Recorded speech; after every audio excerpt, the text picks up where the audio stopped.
squared plus 3x minus 7/4 equals 0. Add 7/4 to both sides and you get x squared plus 3x equals 7/4.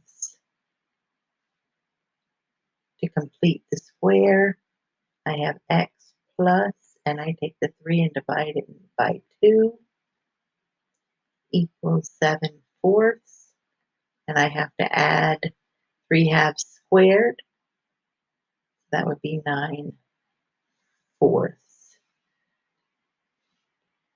So I have x plus 3/2